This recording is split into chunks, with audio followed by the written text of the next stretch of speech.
guys, it's Kira and welcome to another reading vlog. I am so excited about today's vlog, which I feel like I do say at the start of almost every single video, and that's just because I love filming vlogs so much, but I'm particularly excited about today's reading vlog because it's a 24-hour readathon, and we all know I love 24-hour readathons so much.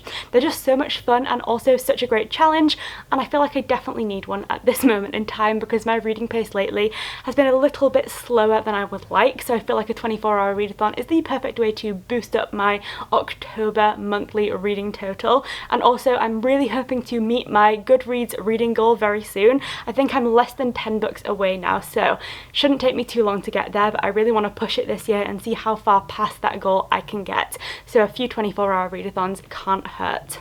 And then the reason I'm so excited about today's 24-hour readathon in particular is because I've been excited to do this readathon and waiting to do it since pretty much this time last year, and that is going to be seeing how many Stephen King books I can read in 24 hours.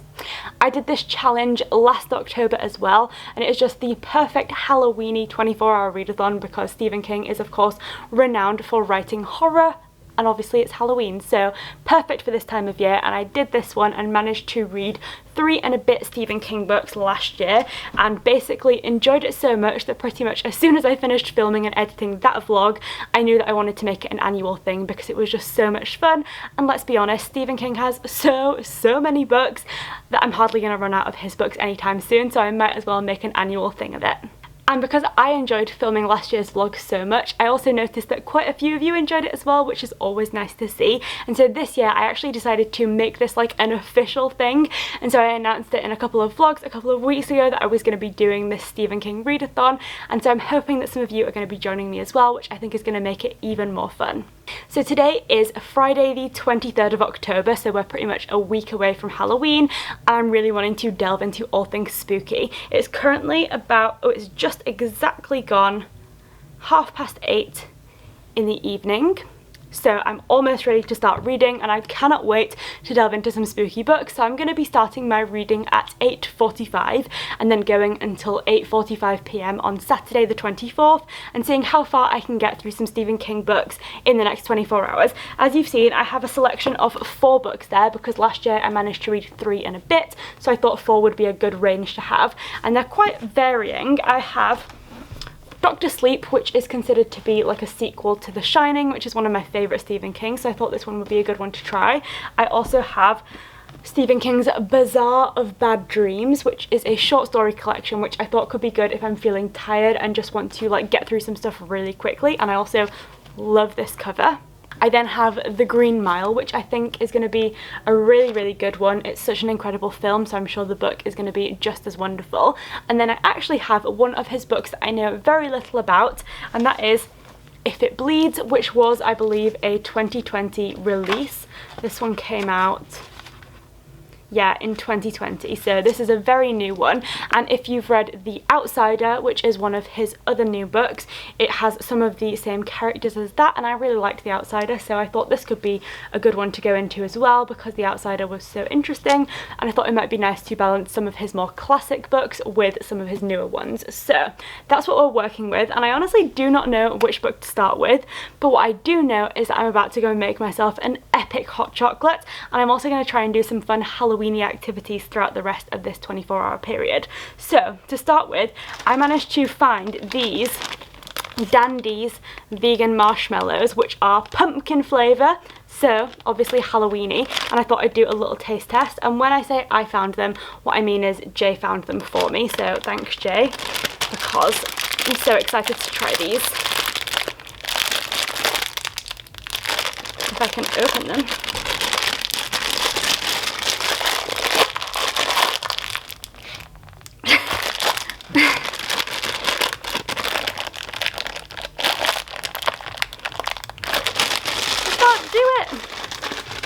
Can you pass me the scissors? Yeah. You opened the pack earlier. I think I might have opened that one with scissors as well. I've been beaten by some marshmallows. Okay. Ooh.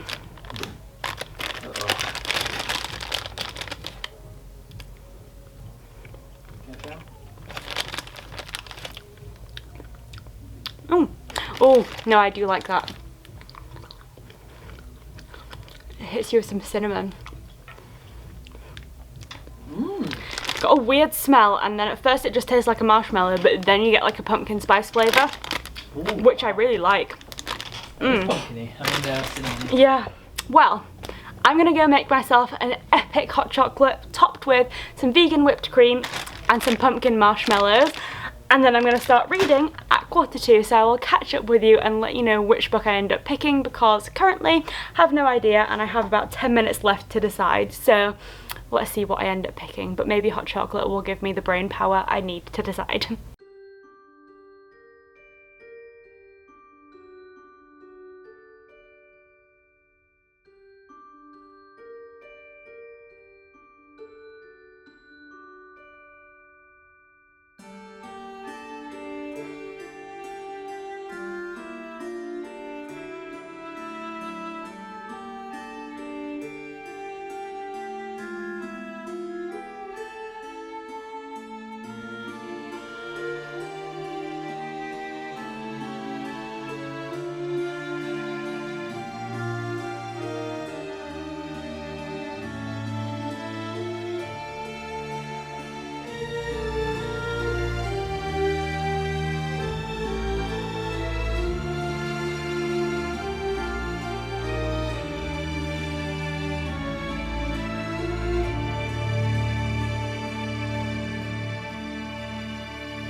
Well, some things never change, and I think one of those things is my ability to stay up late in 24-hour readathons.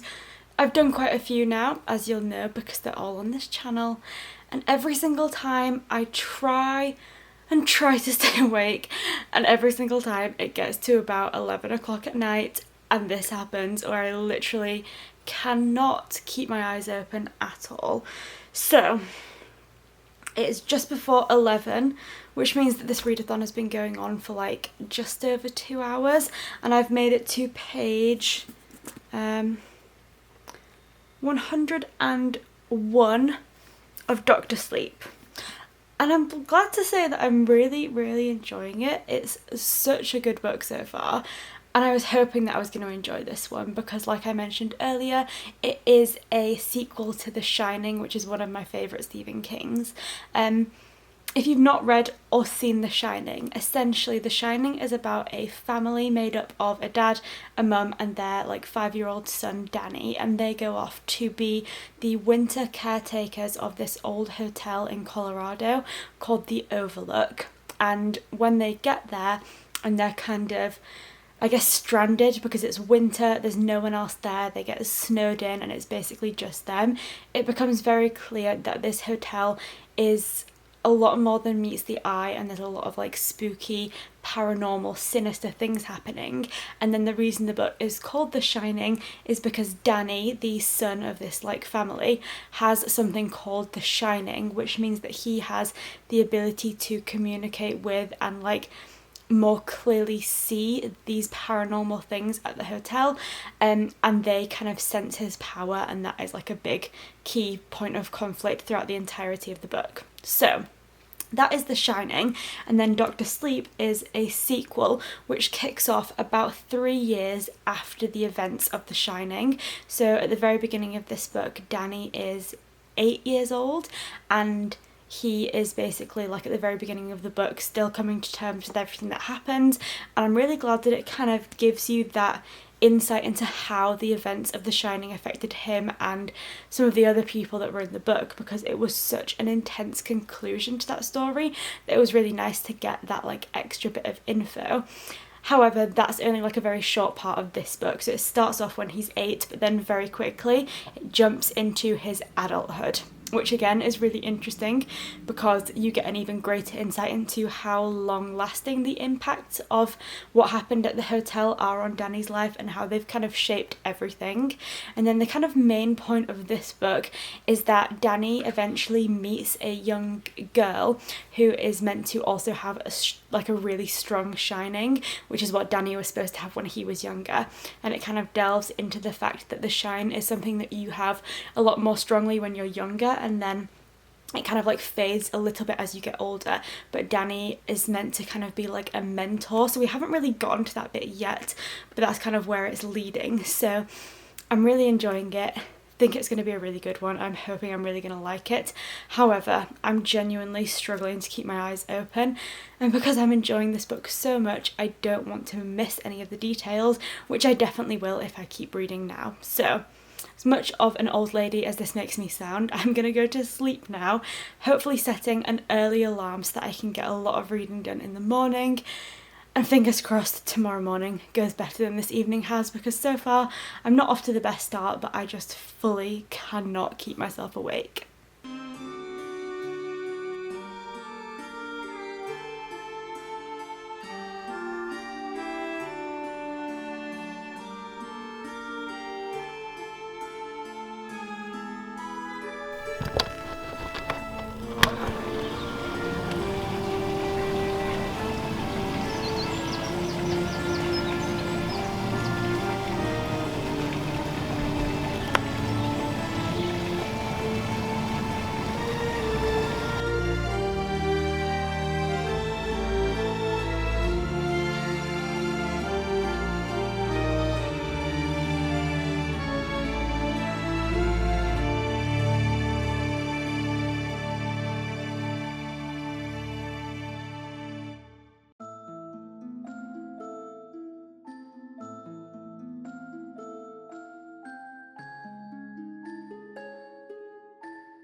Good morning, guys. It is now Saturday morning. It is exactly 8:44 in the morning, which means that I have 12 hours and 1 minute left of my Stephen King readathon.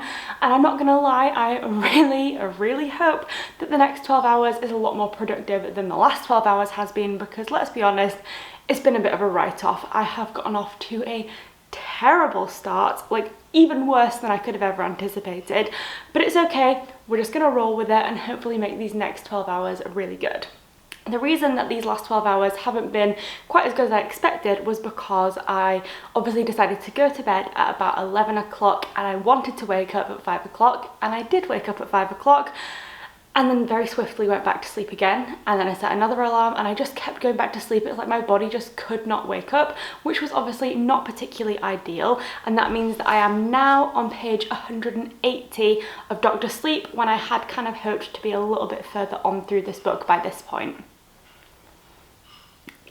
I'm not quite sure why my body is so tired today, but I've got myself a lovely coffee. It's like a regular coffee, but I threw in some of those pumpkin marshmallows as well as made some frothy cinnamon maple milk, so it tastes incredible, and I'm hoping this is going to give me a little bit more pep in my step so that I can get into reading a little bit more. The last sort of hour of reading has been a lot more productive. I feel like I read about 15 pages between 5 and 7, and then between 7 and now I've managed to read almost 100 pages, so I'm definitely getting back into it a little bit more, and I'm definitely enjoying this book. If anyone has read either The Shining or The Outsider, this book to me seems like a combination of both of those books. Obviously the fact that it's a combination of The Shining is, you know, obvious given that it is a sequel to The Shining, but The Outsider thing, I'm definitely wondering whether this was more of an inspiration for The Outsider or whether the sort of themes that Stephen King explored within this book kind of gave him the idea for The Outsider, because there's definitely some similarities. If you have read The Shining, you'll know that it's about, obviously as I mentioned, this boy called Danny who has The Shining, which basically means he can see ghosts and kind of predict the future and all that kind of stuff, and he's got these like paranormal qualities, and that is explored within this book as well. But then the bit that I feel like is like The Outsider is that there are these other paranormal creatures who kind of thrive off of and have to feed themselves off of dead people, so they're a lot more sinister and kind of predatory, and there are some things that they do to certain vulnerable characters within this book that are very, very similar to the events at the very start of The Outsider. So it's really interesting to see those parallels, and I'm assuming that Danny's storyline, which is obviously about his shining, and then this other storyline about these creatures who are very predatory and dark and can sense people who have the shining, are obviously going to cross over, and I'm really interested to see how that all works out. So I brought myself downstairs to the conservatory because this is like the brightest, lightest room in the house because it's so full of windows, whereas our bedroom is quite dark in the morning. So I'm hoping that sitting in this nice bright room with a lovely cup of coffee will wake me up, and I'm hoping to finish that book before I do anything else, because I do want to do some other fun autumnal Halloweeny activities, but I need to get some reading done first.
Okay, so it is now just past 11 o'clock in the morning and I'm on page 303 of Dr. Sleep. So I've got 170-ish pages left, over halfway now, and I'm still loving it. It feels very, very much like The Outsider because you have this unlikely band of characters who you'd never put together and in actual fact don't all like each other that much, coming together purely on the basis of trying to defeat this other source of evil, and this just feels so similar to The Outsider, which is good for me because I really enjoyed that book, so definitely liking that. And I'm also loving the fact that The Shining is such a big part of this book, in the sense that obviously The Shining is called The Shining, but I actually don't feel like the actual shining ability of Danny being able to communicate with these ghosts and dead people really gets as much attention as it could.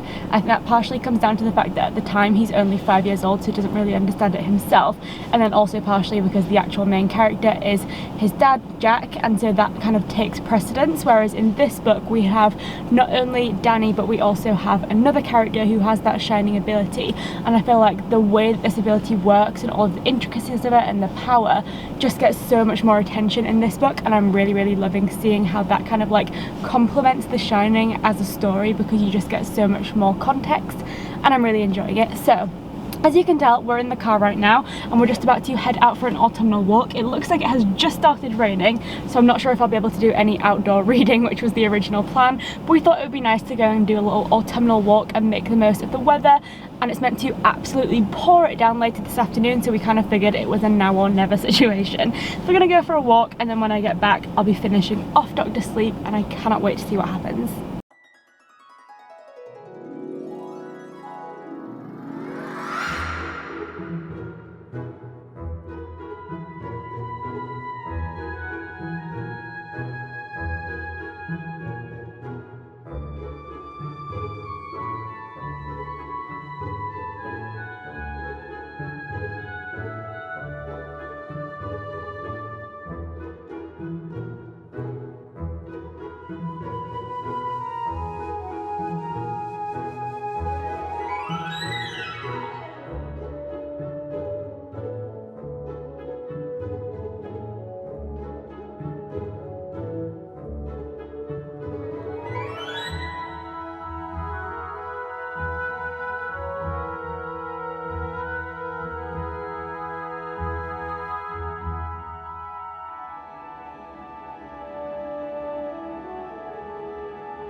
Well, it is now officially 23 minutes past 2 in the afternoon, and I finally finished my first read of the readathon, Dr. Sleep. This book came to a total of 482 pages? No? Yes.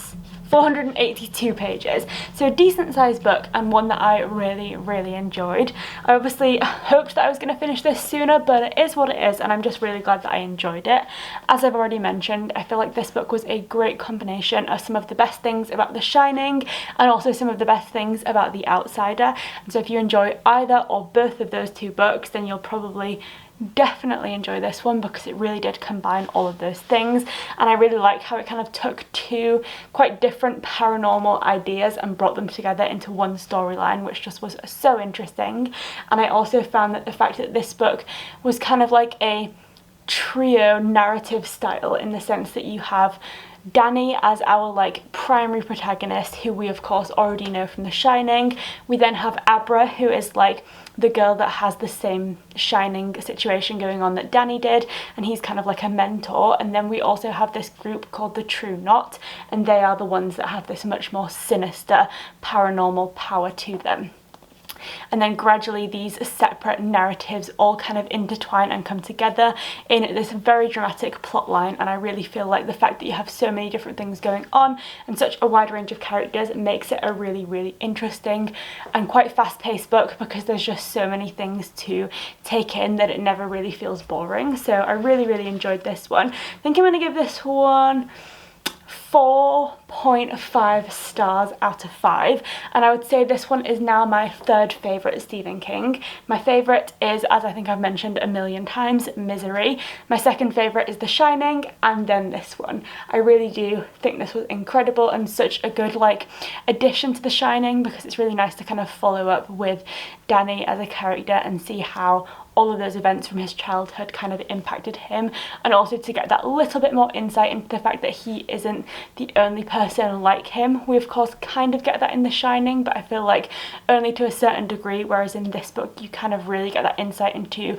the fact that the shine is something that can get lots of different people. So really enjoyed this one, and such a good one to have kicked off this readathon with.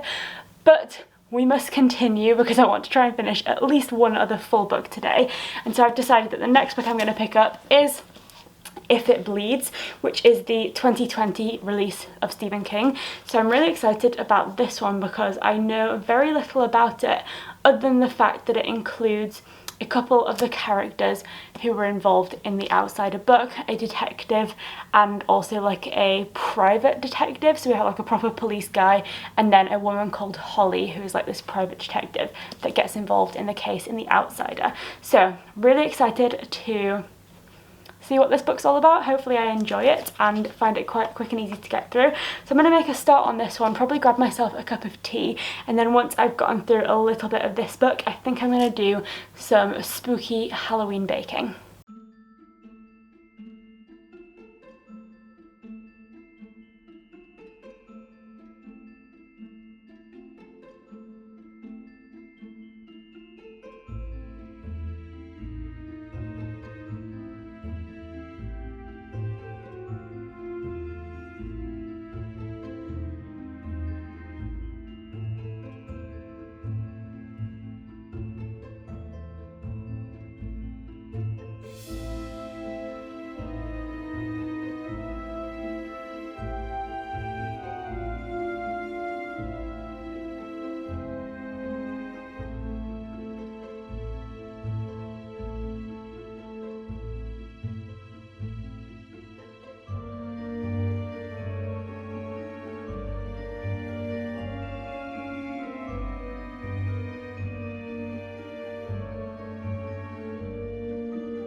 Well, I was in the process of making what were going to be the cutest pumpkin iced cupcakes. They were going to be amazing, and I decided, because I'm doing a 24-hour readathon, that I would get a cake mix to make it quicker so that I wouldn't have to waste too much time baking, and that has come back to bite me in the ass because they've just completely sunk. So obviously chocolates, they've not burnt, they're just like craters, and I'm really upset.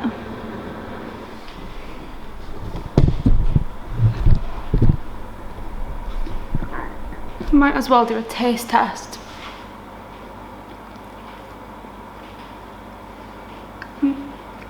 Yeah, tastes nice.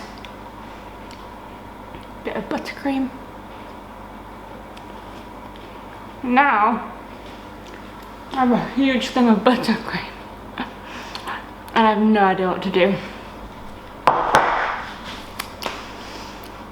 Oh dear. Okay, so change of plan. I have taken all of the cupcakes and crumbled them into this bowl because luckily we had some skewers in the drawer, so I'm going to attempt to make cake pops. I've never done it before, so I should probably Google how you actually make cake pops, but I feel like that's the best way to make sure that I don't waste them, because like I said, it still tastes nice and I have so much icing, so should probably do something with it. How to make cake pops.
Well, I think it's safe to say that baking today was not only a complete disaster, but also a complete waste of time because the cake pops that I attempted to make are just too delicate to actually like decorate with the buttercream, and the whole point of making them was so that the buttercream that was originally meant to go on the cupcakes didn't go to waste and all of that stuff. So basically a disaster, but I thought I would do a quick taste test of the cake pops themselves because although they're not much to look at, I'm sure they'll still taste fine. So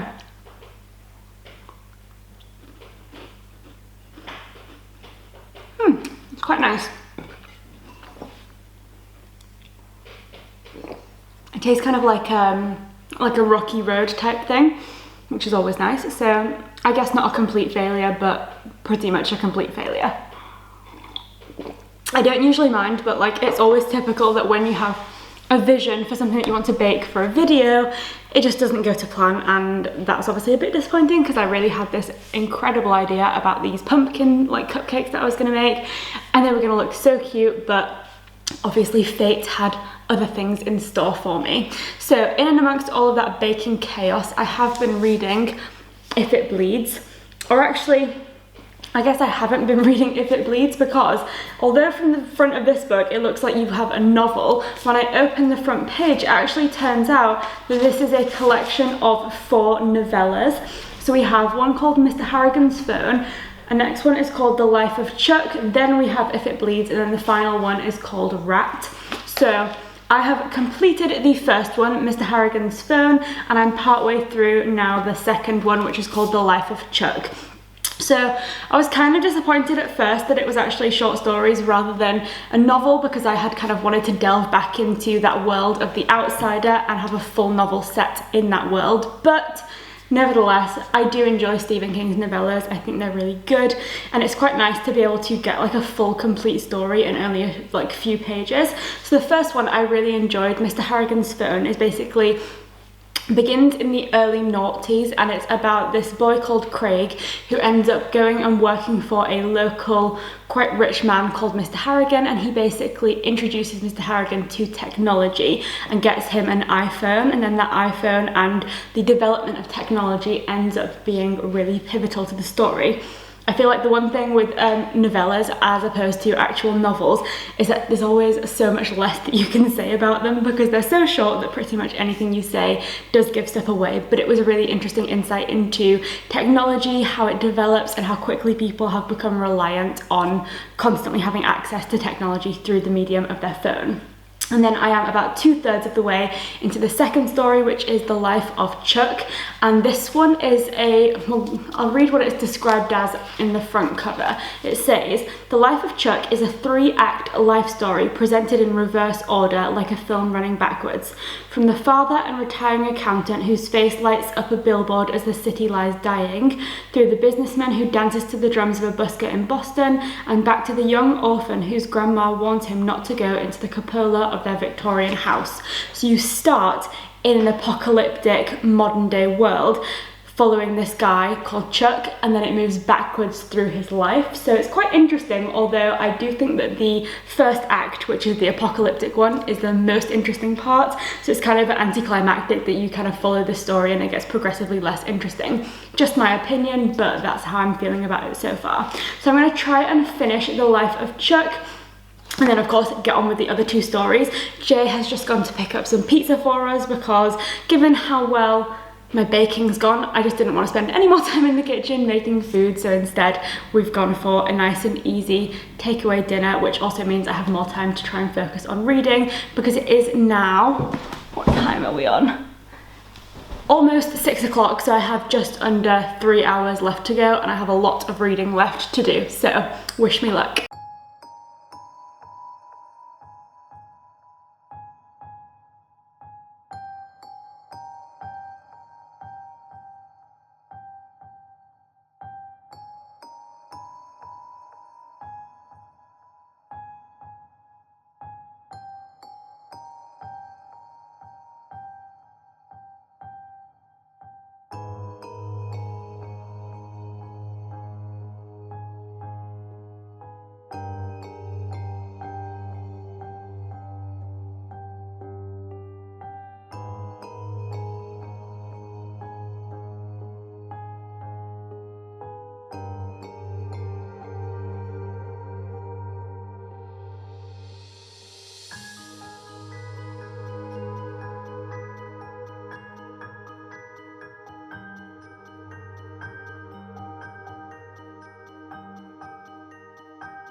So it is officially 8:46 p.m. on Saturday the 24th of October. So the readathon finished 1 minute ago and I managed to make it to the end of the third short story in If It Bleeds, which was actually If It Bleeds, so I'm glad I at least got to finish that. There just didn't end up being quite enough time to finish the final short story, although I am going to continue on with this book this evening and finish it because it is actually only like 70 or so pages left of the book. But in total, over the last 24 hours, I managed to read 773 pages of Stephen King. I of course completely finished reading Dr. Sleep, which was definitely the highlight of the last 24 hours for me. And then although I didn't end up reading quite as many books as I hoped, the fact that this one inadvertently ended up being a collection of novellas did make it feel like I got a little bit more variety, because I ended up reading 4 different stories, even though they weren't obviously 4 full novels. It did mean that I got quite a range of Stephen King's writing style, which is always nice.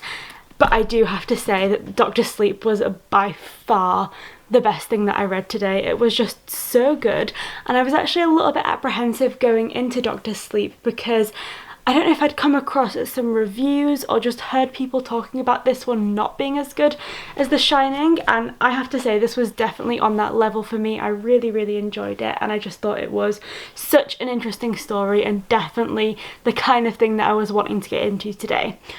On the other hand, I was, on the whole, quite disappointed by the short stories that I read in If It Bleeds. I obviously have still yet to read the 4th and final one, so I can't make a full judgment yet.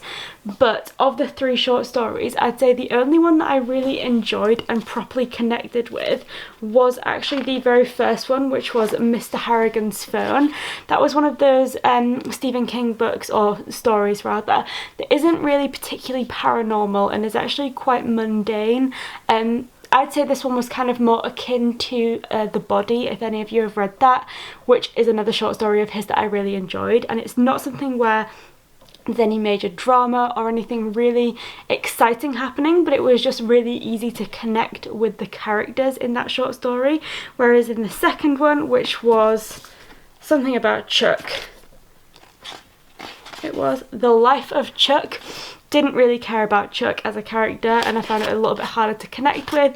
And then If It Bleeds, which was obviously the star of the show, the title of this entire collection, I had expected to be more exciting than it actually was, and in actual fact it just ended up kind of being The Outsider 2.0, in the sense that basically the characters that were involved in the first Outsider discover that these outsider creatures are actually, like, there's many of them, and it's not just like a one-time phenomena, it's something that can happen in many different places. And having said that, I felt like there were some similarities between Dr. Sleep and The Outsider. I felt like this book was a better version of The Outsider than this book that was actually connected to it, if that makes sense. Like, I just felt like this one did something similar to The Outsider but did it differently and made it interesting and put a different spin on it. I know obviously that this one actually was out before The Outsider, but you catch my drift. I just mean that they both dealt with that similar theme of, I think, what Stephen King calls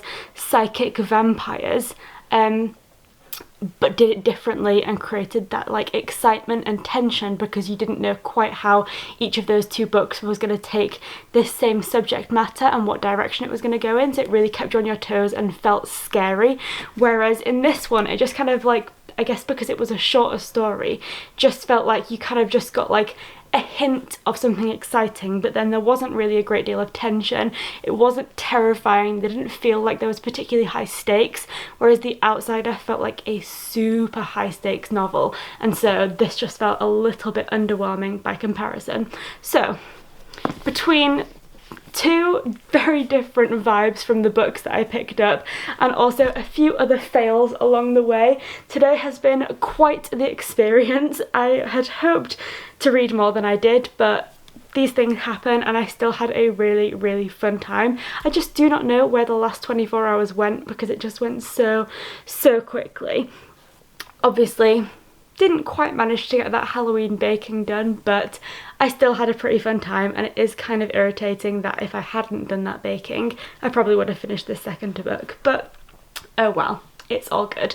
I definitely enjoyed taking on my Stephen King challenge again this year, and I clearly still have lots and lots of Stephen King to get through because I barely even made a dent this time around.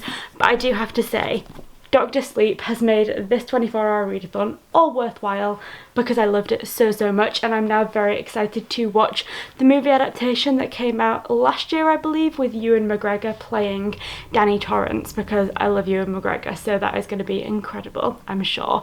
So I really did hope that you enjoyed seeing me attempt to get through some Stephen King over the last 24 hours, and if you managed to join in, I'd love to know what you managed to pick up, and if you picked up any of his books that you really enjoyed. If you've read any of the books that I managed to read today, then I would love to know what you think of them, and if you have a particular Stephen King book that you think I should try to get to next time I pick up one of his books, then definitely let me know in the comments as well.